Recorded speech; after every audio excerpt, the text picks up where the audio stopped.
একটু একটু জেআরবিটি গ্রুপটির মেধা তালিকা সম্প্রতি বের হয়েছে। এরপরই যুব কংগ্রেস দাবি জানিয়েছে অপেক্ষমান তালিকা প্রকাশের।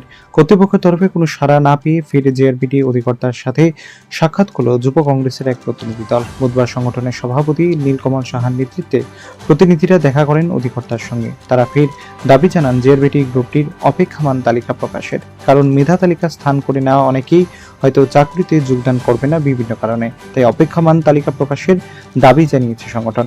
পাশাপাশি চাকরি প্রত্যাশীকে কত নম্বর পেয়েছে লিখিত মৌখিকভাবে তা প্রকাশ করারও দাবি জানিয়েছে যুব কংগ্রেসের প্রতিনিধিরা। এর আগেও যুব কংগ্রেসের তরফে জেআরবিটির অধিকর্তার সঙ্গে সাক্ষাৎ করে একই দাবি জানিয়েছেন। এখন দেখার কর্তৃপক্ষ কোনো পদক্ষেপ নেয় কিনা। অবগত আছেন যে 4 বছর অপেক্ষার পরে জেআরবিটি গ্রুপটির ফলাফল প্রকাশ্য হয়েছিল এবং 10ই সেপ্টেম্বর আমরা জেআরবিটি ডাইরেক্টরের অফিস ঘেরাও করেছিলাম।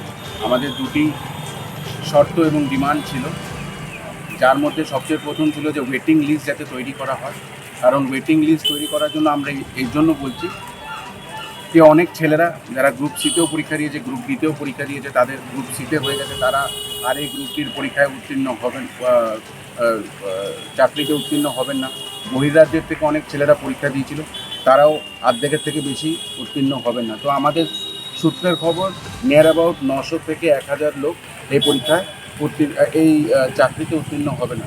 আবার সেই 1000 লোকের একটা ভ্যাকিউম রেডি হচ্ছে, তা যাতে না হয় আমরা একটা ওয়েটিং লিস্ট তৈরি করতে বলেছিলাম যে যারা ডিউ ডেটের মধ্যে জয়েন না করে, যারা ডিউ ডেটের মধ্যে এই চাকরিতে জয়েন না করে, নেক্সট 1000 যারা আছে বা যতগুলো রিপ্লেস করা যায় তাদেরকে যাতে চাকরিটা দিয়ে দেওয়া হয়। কারণ এরকম অনেক লোক আছে যারা আর চাকরির জন্য অ্যাপ্লাইও করতে পারবে না, তাদের বয়সের জন্য, তাদের বয়স পেরিয়ে যাচ্ছে, 45-এর উপরে চলে যাবে। এবং আমাদের দ্বিতীয় দাবি ছিল যে এই যে যতগুলো ছেলে মেয়ে পরীক্ষা দিয়েছে তাদের রিটেন এবং ভাইভার রেজাল্টগুলো আলাদা আলাদাভাবে যাতে পাবলিশ করে দেওয়া হয়। কারণ কেউই জানে না তারা রিটেনে কত পেয়েছে, কেউই জানে না তারা ভাইভাতে কত পেয়েছে। এবং আমরা 10 তারিখ যখন ডাইরেক্টর সাহেবের সঙ্গে কথা বলেছিলাম, উনি আশ্বাস দিয়েছিল যে উনি রেজাল্টটা 100% পাবলিশ করে দেবে এবং আমাদের যে প্রথম দাবি সেটা নিয়ে ওরা চর্চা করবে, ওদের বোর্ডের ডাইরেক্টরসরা বসবে।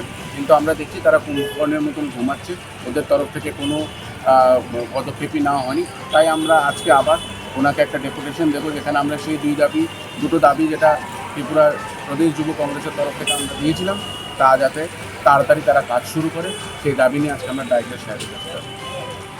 ব্যুরো রিপোর্ট, প্রগতি নিউজ।